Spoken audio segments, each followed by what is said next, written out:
할렐루야. 오늘 주일 2부 예배에 나오신 여러분 모두를 주님의 이름으로 축복합니다. 여러분의 영혼이 잘된 것처럼 범사가 잘되고 강건하시기를 바랍니다. 특별히 오늘 보니까 어제 오늘 기온이 뚝 떨어졌어요. 그래서 여러분 건강 유의하시고 또 감기 조심하시기를 바랍니다. 벌써 11월의 마지막 주를 맞이했습니다. 교회력으로는 이해의 마지막 주일이에요. 우리가 지난주 추수감사주일을 지내면서 한 해를 돌아보며 감사했습니다마는 이 마지막 주일을 주님께서 주신 은혜와 축복을 헤아려 보며 받은 복을 세어 보면서 하나님 앞에 감사하는 시간이 될 수 있기를 바랍니다. 위대한 설교가 스펄전은 별빛에게 감사하는 자에게 달빛을 주시고 달빛에게 감사하는 자에게 햇빛을 주시고 햇빛에 감사하는 자에게 영원히 지지 않는 은혜와 광명을 주신다 말씀했습니다.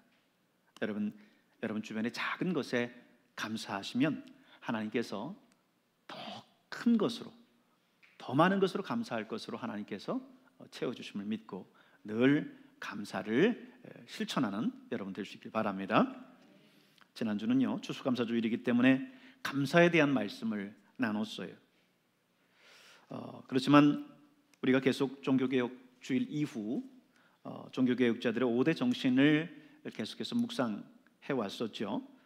우리는 이미 5대 솔라 가운데 두 가지를 묵상했습니다. 솔라 스크립투라, 오직 성경이라는 말씀을 묵상을 했고요. 두 번째는 오직 믿음, 솔라 피데라는 말씀을 묵상을 했습니다. 오늘 그 세 번째 시간으로 솔라 그라티아, 오직 은혜라는 말씀을 함께 나누도록 하겠습니다. 그에 앞서서 위대한 종교개혁을 이루기까지 이 일을 위해서 목숨을 아끼지 않았었던 수많은 종교개혁자들, 그들이 있었기 때문에 오늘의 개신교가 있을 수 있었는데 그 종교개혁자들을 살펴보는 시간을 갖겠습니다. 제일 첫 번째 시간으로는 영국의 종교개혁자면서 종교개혁의 선구자였었던 존 위클리프에 대해서 말씀을 봤죠. 그리고 두 번째 시간에는 이 존 위클리프의 영향을 받고 체코 보헤미안 왕국에서 종교개혁을 일으켰었던 얀 후스에 대해서 소개를 드렸습니다. 오늘은 그 세 번째 시간으로 우리에게 종교개혁하면 가장 먼저 떠오르는 가장 잘 알려진 대표적인 인물 마틴 루터에 대해서 살펴보도록 하겠습니다. 마틴 루터는 1483년 11월 10일 독일 작센주의 아이슬레벤이라고 하는 한 마을에서 광부였었던 아버지의 슬하에서 태어납니다. 그곳에서 초등교육을 받고요. 이후 에르푸르트 대학에서 법학을 공부합니다. 그런데 루터가 21살 되던 해에 어느 날 대학교를 향해서 가는데 폭풍우가 몹시 몰아치다가 갑자기 벼락이 루터의 옆에 떨어졌어요. 이 갑작스러운 이 번개와 천둥 소리에 루터는 내가 죽을 수도 있겠구나라고 하는 그 죽음의 위협 속에서 그는 그 자리에서 수도사가 되겠다라고 서원을 합니다. 맹세를 해요. 그리고 에르푸르트의 아우구스티누스 수도원에 들어가게 되는데요. 거기서 이제 당시 중세 교회니까 종교적인 고행과 참회를 거듭합니다. 그런데 계속해서 죄책감만 들고 구원은 아득히 멀어 보이는 거예요. 하지만 그곳에서 이제 성경을 깊이 연구하면서 구원이라고 하는 것은 그런 고행을 통해서 이루어지는 것이 아니라 믿음으로 말미암는 것이구나 라고 하는 것을 깨닫습니다. 이후 대학에서 강의를 하면서 이 믿음으로 말미암는 의, 이신칭의 혹은 이신득의라고 하죠. 이 교리를 체계화합니다. 그가 종교개혁가로서 전면에 등장하게 된 것은 1517년 10월 31일 독일의 비텐베르크 성당 그 성교회 정문에 95개조 반박문을 내걸면서 였습니다. 그곳에 면죄부 판매 등 당시 카톨릭의 부패에 정면으로 도전장을 내죠. 오늘 저 사진은요 옛날 루터 사진이 아니고요, 루터라고 하는 영화가 얼마 전에 개봉된 적이 있었어요. 그 루터 영화의 배역입니다. 사진으로는 우리가 알려지지 않고 우리가 그림으로만 우리가 계속해서 알려지는데 오늘 이 사진을 제가 삼았어요. 이렇게 95개주 반박문을 저렇게 비텐베르크 성교회 정문에다가 걸었어요. 그러면서 이제 종교개혁의 도화선이 시작됩니다. 그런 루터의 행보에 1520년 교황 레오 10세는 그를 파문하겠다고 위협합니다. 하지만 루터는 그의 교서를 거부하고요, 심지어는 공개적으로 그 교서를 불태우기까지 합니다. 그 결과 다음 해 1521년 보름스 국회 앞에 그는 서게 되고요, 그곳에서 루터는 지금까지 자신이 주장했었던 모든 주장을 철회하라고 하는 그런 강요를 받아요. 바로 그때 루터가 남긴 유명한 말이 있습니다. 그 말은 나는 여기 서 있습니다. 나는 다른 것도 할 수 없습니다. 하나님이여 나를 도우소서. 아멘 하고 거기에서 이제 대답을 해요. 자신이 지금까지 주장했었던 종교개혁에 대한 모든 말들을 거기에서 철회하라고 요청할 때에 그는 거기에서 나는 결코 그렇게 할 수 없다. 하나님 나를 도와주십시오 라고 거기서 이야기를 하는 거죠. 그 루터는 가톨릭 교회에서 파문됐습니다. 파문된 이후 그는 바르트부르크 성에 숨어 들어가서 그곳에서 신약 성경을 독일어로 번역을 했어요. 앞서 계속해서 말씀드렸던 대로 중세 교회는 성경을 히브리어, 헬라어, 라틴어로만 읽을 뿐 성경을 다른 언어로 번역하지 않았습니다. 그것은 신성모독이고 그리고 혁명적인 것이기 때문에 그렇게 할 수 없었어요. 하지만 루터는 당시 독일에서 종교개혁을 했고 독일어로 성서를 번역을 했습니다. 그렇기 때문에 당시 독일에 있는 일반 성도들은 접할 수 없었던 그 성경을 더 쉽게 편하게 접할 수 있도록 만들어 주었죠. 인쇄술의 발달과 함께 그 성경이 이제 독일어판으로 이제 나오기 시작한 겁니다. 그로 인해서 이제 독일의 본격적인 종교 개혁의 바람이 불게 됩니다. 오늘은 이 종교 개혁의 5대 정신 가운데, Five Solas 가운데 그 세 번째 정신인 솔라 그라티아에 대해서 함께 말씀을 나누도록 하겠습니다. 먼저 우화 하나를 말씀을 드릴게요. 늪에 빠진 황새 이야기인데요. 황새 한 마리가 늪에 빠졌어요. 다리를 뽑으려고 하니까 늪에 빠져서 그 다리가 빠지지를 않습니다. 어떻게 하면 이 다리가 빠질까 곰곰이 생각하다가 황새의 부리가 굉장히 길잖아요. 그래서 황새의 부리를 탁 꼽고 힘을 줘서 다리를 쑥 뽑았습니다. 그랬더니 이제 부리가 안 뽑히는 거예요. 그래서 이거 어쩌지 하다가 다시 발을 딱 늪에 넣고는 힘을 주고 부리를 쑥 뽑았습니다. 그랬더니 다시 또 다리가 빠져서는 뽑히질 않는 겁니다. 다시 부리를 푹 꼽고 다리를 쑥 뽑고 다시 다리를 푹 뽑고 부리를 쑥 뽑고 그렇게 100년 동안 황새는 그 늪에서 그렇게 하고 있다는 거예요.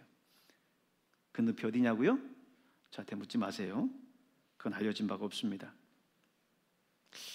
참 제게 은사 하나가 있는데 아무리 웃긴 얘기를 해도 사람들이 너무 진지하게 듣는다는 얘기죠.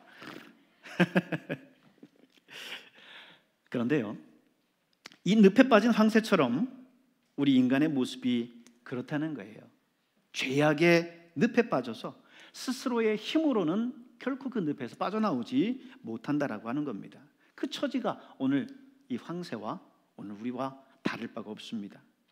우리가 살아가는 우리의 삶을 돌아보십시오. 한 가지 문제를 해결하고 나면 또 다른 문제가 생겨요.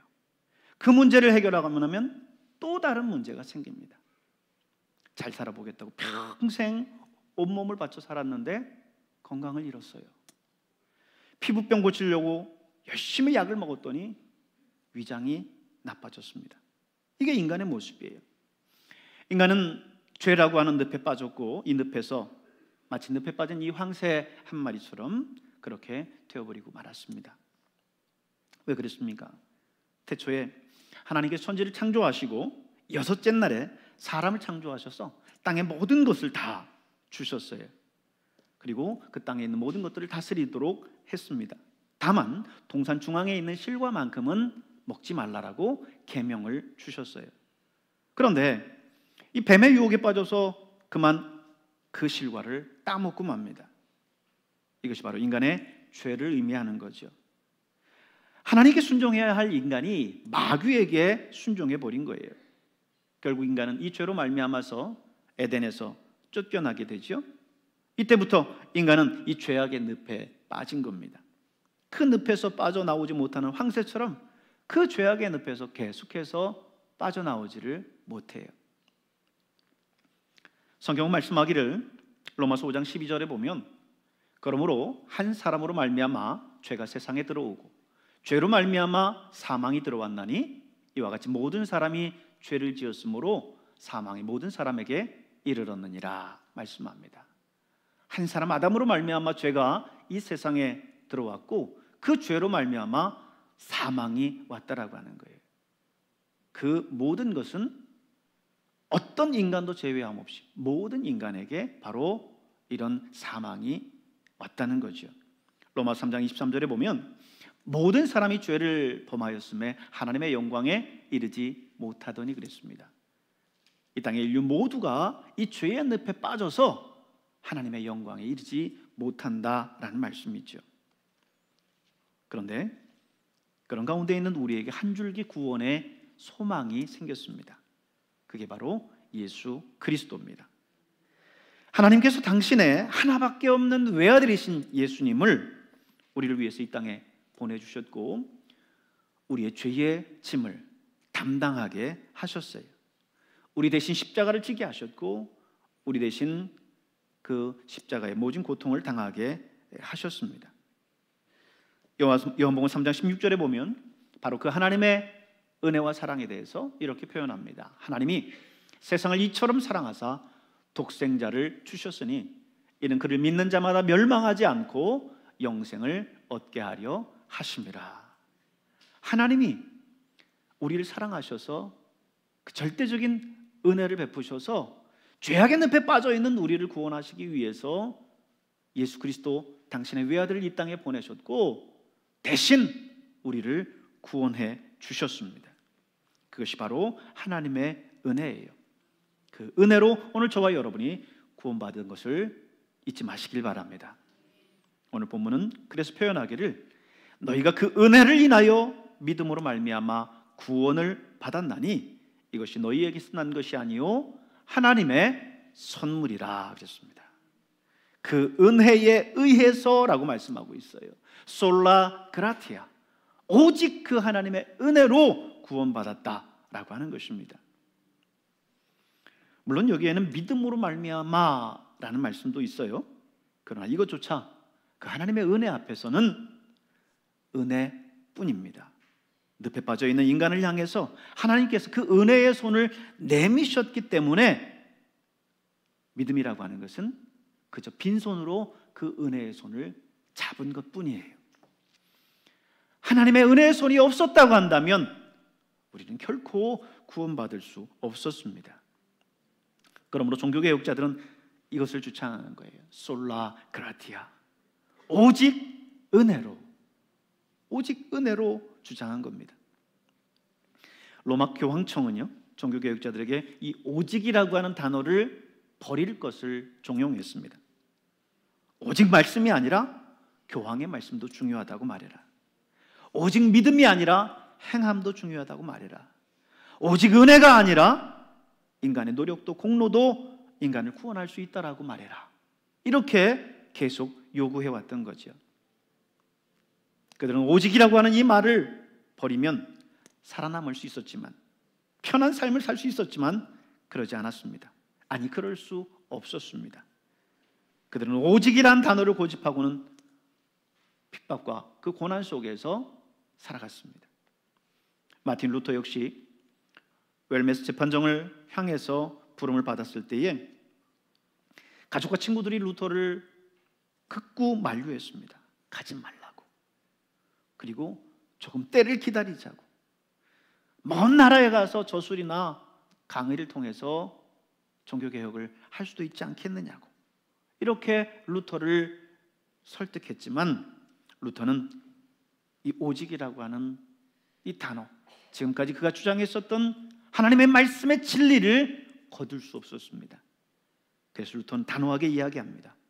웰메스의 지붕을 덮은 수많은 기와장이 악마로 변해서 나를 친다고 해도 하나님의 말씀이 그렇지 않는 한 나는 내 주장을, 이 복음의 교리를 변경할 수도 취소할 수도 없다 라고 단호하게 이야기를 합니다. 그렇습니다. 오직 은혜, 오직 믿음입니다. 종교개혁자들은 이 오직이라고 하는 한 단어를 포기할 수 없었기 때문에 이 신념을 위해서 자신의 삶을 내던졌어요. 우리가 구원 얻는 것, 예수 안에서 풍성한 삶을 누릴 수 있는 것, 그것은 오직 은혜로만 가능한 줄로 믿습니다. 솔라 그라티아, 오직 은혜입니다. 2장 8절 마지막 절에 보면 이것이 너희에게서 난 것이 아니요 하나님의 선물이라 그랬습니다. 하나님의 선물이라. 여러분, 얼마나 우리에게 위로가 되는 말씀입니까? 구원이 우리의 지식이나 물질이나 공로나 선행으로 이루어지는 것이라고 한다면 여러분 얼마나 불안하겠어요? 얼마나 절망적입니까? 그러나 그것이 오직 하나님의 은혜로 우리에게 주시는 선물로 가능하다라는 거예요. 그렇다고 한다면 우리에게 소망이 있지 않겠습니까? 선물은 우리가 값을 주고 사는 것이 아닙니다. 우리의 자격을 가지고 바꾸는 게 아닙니다. 선물은 값없이 얻는 거예요. 선물을 주는 분이 우리에게 값없이 주는 겁니다. 우리의 죄와 허물에도 불구하고 우리를 긍휼히 여기시는 그 하나님의 은혜로 하나님께서 우리에게 이 구원의 놀라운 선물을 주셨습니다. 제 방 책상에 써놓고 늘 보면서 마음을 다잡는 한자 성구는 아니죠. 한자 문구 하나가 있습니다. 태산불사 토양이요 하해불택세류라 라고 하는 말씀이에요. 태산은 한 줌의 흙도 거부하지 않으며 대하 또한 한 방울의 물도 가리지 않는다라는 말입니다. 바다는요 졸졸졸 흐르는 작은 시냇물부터 시작해서 강을 지나 바다에까지 흘러들어오는 모든 물들을 다 받아들입니다. 바다까지 흘러들어오면서 여러분 얼마나 온갖 그런 쓰레기나 이런 더러운 것들을 통해서 그 물이 더러워졌겠어요? 그러나 그 바다는 어느 물줄기 하나 거부하지 않고 다 받아들이고 스스로의 자정작용을 통해서 깨끗하게 그 물들을 정수해냅니다. 여러분, 하나님의 은혜가 바로 그와 같습니다. 하나님은 아무리 큰 죄라 할지라도 하나님의 은혜의 바다에 들어오기만 하면 예수 그리스도의 보혈로 깨끗하게 씻어주십니다. 그 어떤 죄도 주님의 십자가의 은혜 앞에 깨끗하게 되지 못할 것은 없습니다. 흰눈보다 양털보다도 깨끗하게 씻어주십니다. 주님의 은혜 앞에 나오십시오. 주님의 그 은혜의 바다에 나오십시오. 하나님의 백성으로, 하나님의 가족으로, 하나님의 자녀로서 만들어주십니다. 세상적인 지식이나 교양이나 덕망이 여러분을 깨끗게 하는 것이 아닙니다. 요즘 보면 마음 수련원이라고 하는 것이 있더라고요. 불안감, 미래에 대한 걱정, 인간관계 스트레스 등 이 모든 것들을 마음의 명상을 통해서 내려놓고 버리면 진짜 나를 찾을 수 있다는 거예요. 그러나 여러분, 이런 인간의 방법으로는 우리의 죄를 씻을 수 없습니다. 깨끗게 할 수 없어요. 우리가 우리 죄를 사함받는 길은 오직 하나님의 은혜임을 기억하십시오. 그 하나님의 은혜를 의지하는 것밖에 없습니다. 그러므로 하나님의 은혜의 바다에 나오시기 바랍니다. 지금까지 여러분이 어떤 실수를 했든, 어떤 삶을 살아왔든, 어떤 허물과 연약함을 가지고 있든 주님 앞에 나오십시오. 주님의 그 바다와 같은 은혜는 여러분의 모든 그 죄와 허물을 받아주시고 주님의 그 은혜로서 깨끗게 해 주실 것입니다. 이사야 55장 1절 말씀을 보면요, 오호라 너희 모든 목마른 자들아 물로 나오라. 돈 없는 자도 오라. 너희는 와서 사 먹되 돈 없이 값 없이 와서 포도주와 젖을 사라 말씀합니다. 우리 모두를 당신의 은혜의 바다로 초대하고 있어요. 값없이 주신 은혜, 이 놀라운 은혜로 초대하고 있습니다. 주님 앞에, 주님의 이 은혜 앞에 나오시길 바랍니다.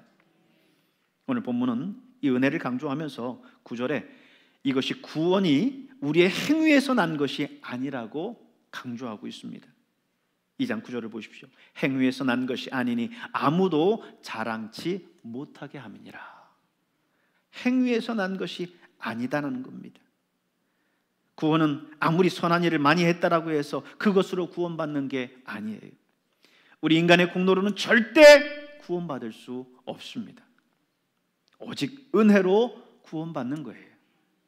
그래서 종교개혁자들은 이것을 위해서 자신의 편안한 삶을 포기했던 거예요. 이 은혜라고 하는 것을, 이 오직이라고 하는 단어를 포기할 수 없었던 겁니다. 왜냐하면 중세교회는 구원을 위해서 행위를 강조했었죠.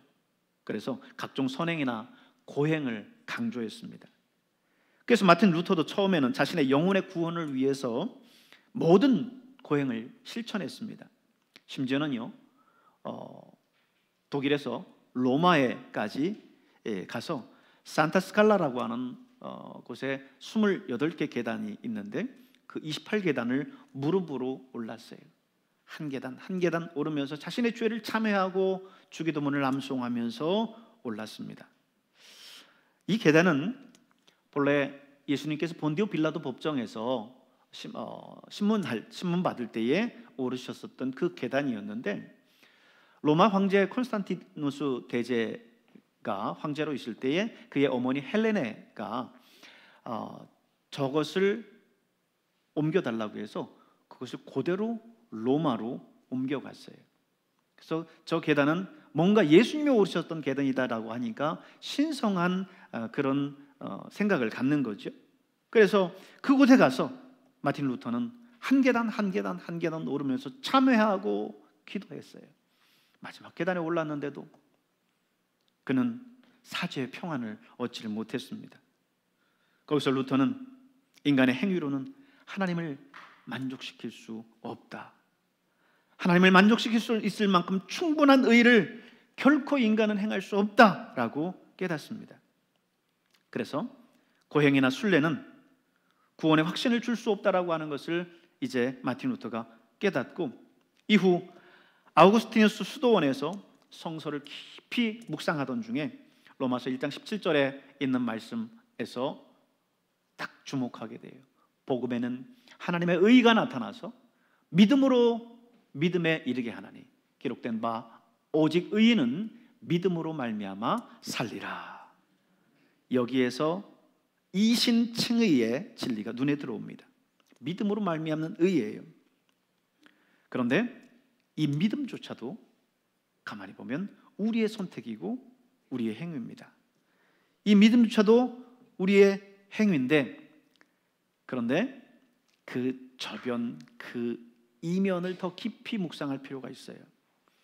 근데 그 믿음, 그 선택, 그 행위조차도 하나님의 전적인 은혜였기 때문에 가능했다라고 하는 겁니다. 솔라 그라티아라고 하는 것을 깨달은 거예요. 하나님께서 우리에게 그 오직 은혜의 그 구원의 손길을 내밀었기 때문에 우리는 믿음의 빈손으로 그 은혜의 손을 잡을 수 있었던 거예요. 하나님이 내밀지 않으셨다면, 구원의 그 손길을, 그 은혜의 손길을 내밀지 않으셨다면 우리는 영원히 멸망할 수밖에 없었습니다. 세상 사람들은 우연이라고 하는 것을 믿죠. 그런 말을 참 많이 해요. 그러나 신앙 안에는 우연이 없습니다. 오직 필연만 존재할 뿐이에요. 오늘 여러분이 여기 이 자리에 오시게 된 그것도 우연이 아니라 하나님의 필연 속에 이 자리에 있게 됐다라고 하는 사실을 기억하시기 바랍니다. 여러분이 예수 믿게 된 것, 누군가 여러분을 인도해서, 여러분을 전도해서 이 자리에 있게 된 거다 생각할 수도 있겠지만, 그것은 하나님의 철저한 계획 속에서 그 모든 환경과 여건, 그리고 여러분을 인도한 그 사람의 마음과 행동, 또 그 사람의 그 이야기와 말씀을 들을 때 여러분의 그 마음의 문을 열게 하는 모든 것들을 하나님께서 주관하셨고 하나님께서 우리에게 은혜를 주셨기 때문에 가능했던 것입니다.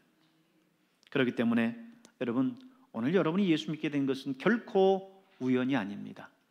하나님의 필연 속에서 여러분이 예수를 믿고 구원받았다라고 하는 그 사실을 기억하면서 솔라 스크립투라, 그 성경을 믿고 솔라 피데, 그 예수 그리스도를 믿는 믿음 안에서 솔라 그라티아, 오직 은혜로 말미암아, 하나님의 그 구원의 은혜로 말미암아 구원받은 이 사실을 여러분 굳게 부여잡고 하나님 앞에 감사하며 하루하루 살아가는 여러분 될 수 있기를 주님의 이름으로 축원합니다. 기도하겠습니다.